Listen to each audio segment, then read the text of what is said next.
Welcome back, and as we promised, we are going to shed more light on a story of a nation, vision and achievements. Well, this is the conference which started its activities yesterday in the new administrative capital under the auspices and with the attendance of President Abdel Fattah al-Sisi. Prime Minister Dr. Mustafa Madbouli also attended, and a number of ministers and top executives to shed more light on the important event, which is going to last for 3 days, by the way. We are very much delighted to have with us via phone Maryan Gerges, a journalist and writer. Thank you very much for being with us, Dr. Maryan. Thank you. Good morning to you and your dear viewers. Good morning. And let's start with the theme of this edition of the conference. Between vision and achievements. How do you see the theme or the title of the conference before going into its details? Yes, and first let me tell you that this is a very good timing to hold such a conference before the presidential election, as if the regime is presenting a statement for all the achievements that were done in the past decade in the Egyptian state. For the title Achievement and Vision, let me tell you that for the first time in the modern history, Egypt has a vision, or had a vision towards many aspects. Maybe in the past decades we had short terms and we didn't have enough vision.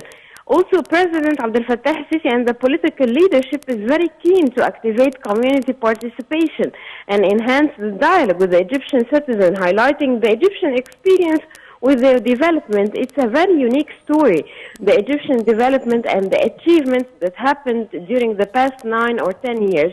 The story of Egyptian development is a very unique experiment, as I told you, because it happened within along lots of challenges like fighting terrorism, like yesterday President Abdel Fattah al-Sisi said during his words.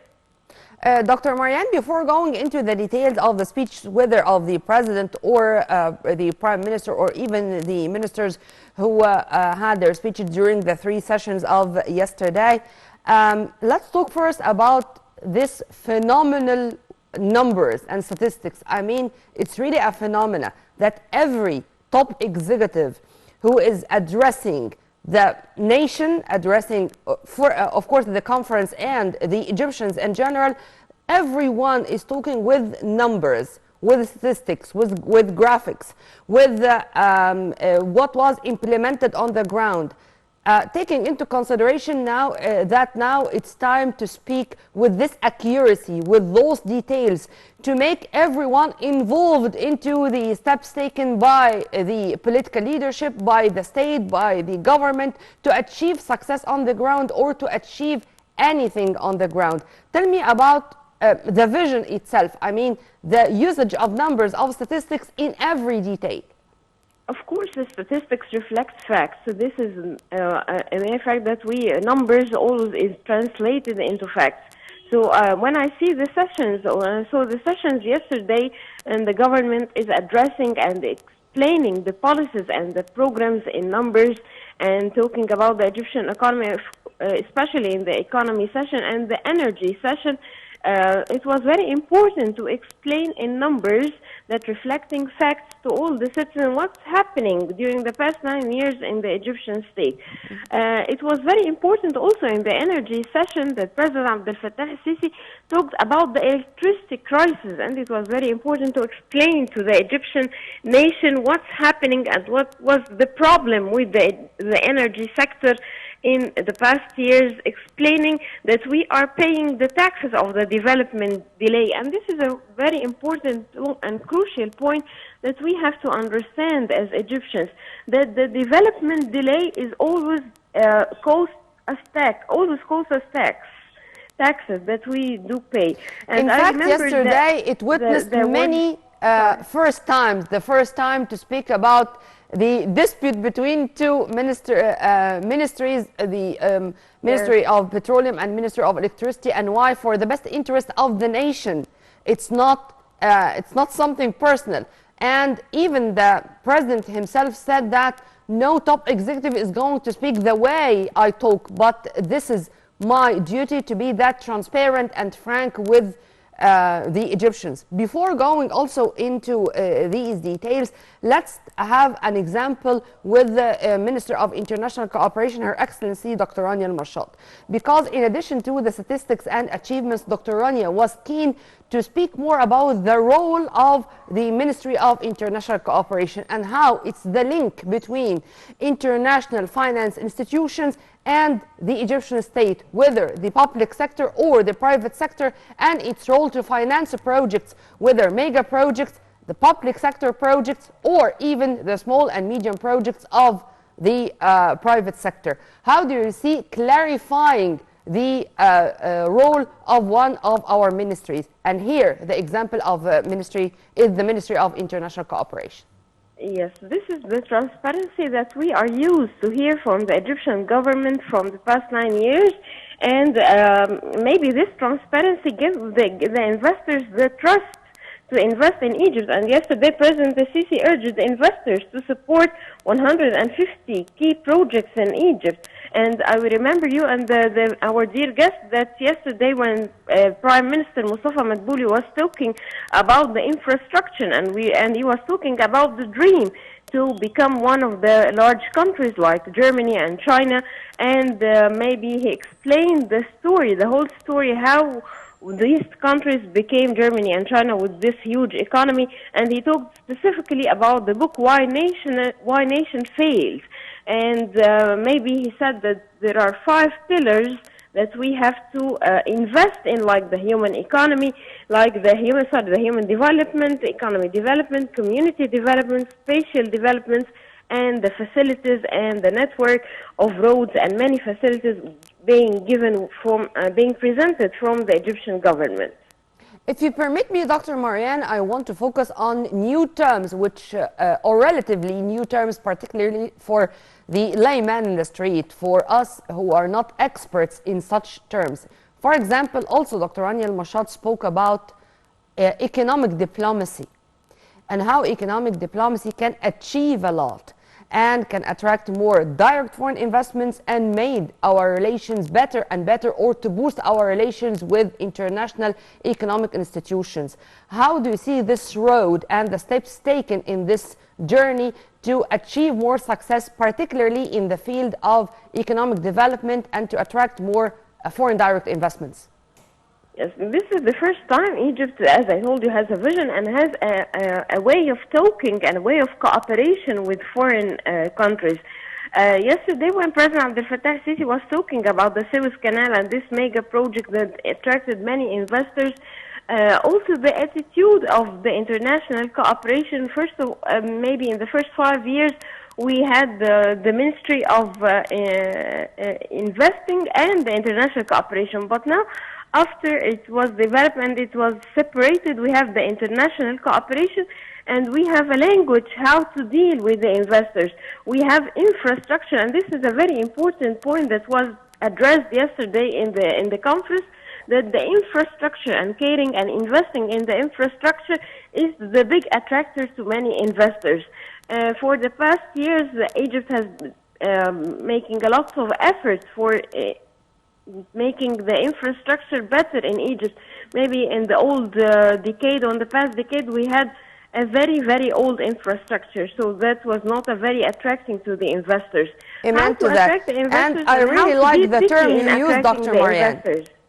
I really like the term you use, the language of investment, the language of investors, because really investment has its own language, and to speak its language, meaning that we became involved into this world, the world of investment and investors.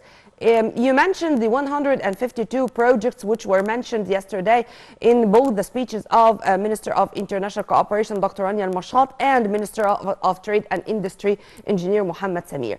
President Sisi, when he had his comments after the 2 speeches, he said that if more incentives are needed, we will give investors more incentives, and if they need even more tax exemptions, we will exempt the successful projects from taxes more than 5 years, as it was said earlier. I mean, how do you see the reaction? How do you see, taking into consideration that the political leadership is all the time, should be all the time keen to attract and in the same time to encourage new investors, new entrepreneurs, new startups, and the foreign investors too?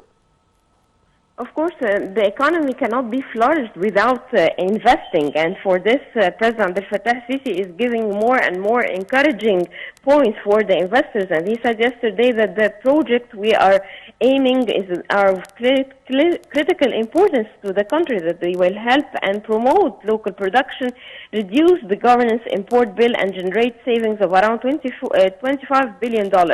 Let me tell you and remember the golden license and lots of exemption that the Egyptian government is giving, and opening the appetite of the investors to invest in Egypt.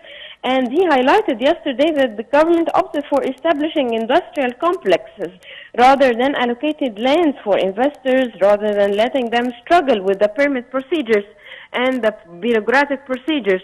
We remember the one window... one-stop shop. Yes, and the golden license and many of the exemptions that was granted by the Egyptian government for the investors. And in the past, the question I was telling you how to be picky with the investors and to choose the project to be invested in on the Egyptian soil, because this is very important to be picky with the investors and the project being invested on in the Egyptian state, which of course we are aiming at choosing the projects that protect the Egyptian resources and offering more job opportunities for our youth. And this is going to lead us to investing in our human resources, investing in our youth, to qualify the youth to be the leaders of the future. This also item, which is a very important one, was also mentioned in many of the speeches of yesterday. Would you please elaborate on that? Yes, of course, embracing and involving the youth in the economy and women, this is an important point that the President Abdel Fattah Sisi is very keen on. And the conference is built, even if you saw yesterday on the screen, we can see that youth are very involved in the sessions. They have to understand the vision of Egypt. Maybe I always say that the Egyptian regime secreted many visions towards many important issues like the climate changes, like the increase in the population. So the Egyptian youth have to be very aware of this, have to be aware of the challenges, and have to be aware of the resources, about the chances that's present on the Egyptian land, and about the challenges that we are facing so far. Yes, and regarding Hayat Karima or Decent Life Initiative, it was also mentioned in more than one speech. Prime Minister Dr. Mustafa Madbouli announced the launch of the second phase of Decent Life Initiative to improve the standard of living for more Egyptians, as it's targeting more villages, of course, nationwide. Also, Dr. Hala Saeed said that the Decent Life Initiative is the biggest project worldwide. How do you see tackling also Decent Life Initiative, enhancing Decent Life Initiative, taking into consideration that we should work in both ways: national mega projects, more industrial investments, more development, and in the same time taking much care of the most needy brackets? Yes, as I told you, the experience of development in Egypt is different, and Decent Life Initiative is a national strategy, not only just an initiative. It's a very large initiative, including many sub-initiatives under its umbrella. The Decent Life Initiative is important on many aspects, on the internal aspect and on the external aspect. On the internal aspect, of course, it was important to make Egyptian lives better in our villages. In our maybe 50% of the Egyptian population, our lives are being changed with the Decent Life Initiative, improving the framework of the services presented by the government, and trying to decrease the developmental gap between the new cities and the the villages and our rural areas. On the external aspect, it was very important to tell the investors and to show in front of the whole world that we are not developing only on the new cities and making 24 new smart cities, but we are making a new rural area and improving our rural area. Also that we are improving our infrastructure in the rural area and getting the benefit of the resources of these villages. Of course, Decent Life Initiative, as you know, it was authorized by the UN as one of the perfect practices or the perfect social practices. Since you mentioned developing our infrastructure, the president had a very, I would say, distinguished comment on developing the infrastructure, particularly after the speech of Minister of Trade and Industry, Engineer Mohammed Samir. The president said that maybe we were a little bit late to achieve this development in our industrial sector. But why?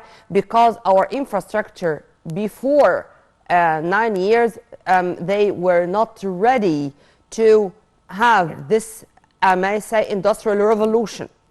And he gave an example. Have we had enough electricity and natural gas to supply the new industrial projects before? The answer was no. So developing our infrastructure before going through investing into the industrial sector was a must. How do you see this implemented on the ground? Yes, this is a very important point, and I will turn again to the point that I told you, that development was hindered by fighting terrorism, and we, for the past decades, we were involved in fighting terrorism, and there many people were not in the benefit that to develop the Egyptian state and developing the infrastructure.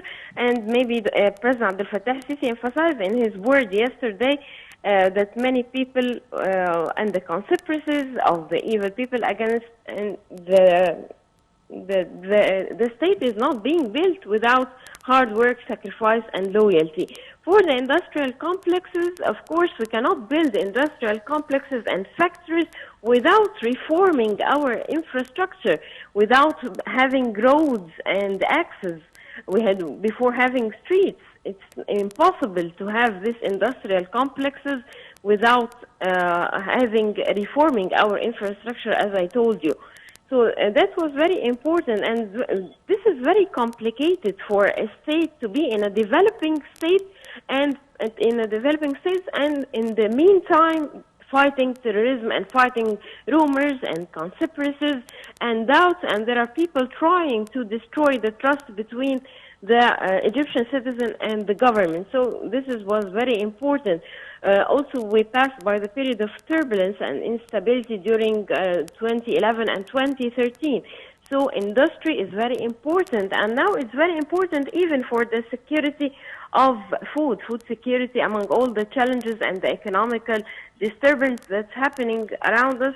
So in making industry on Egyptian soil and in establishing these industrial complexes cannot be done without developing, renovating our infrastructure. Amen to that.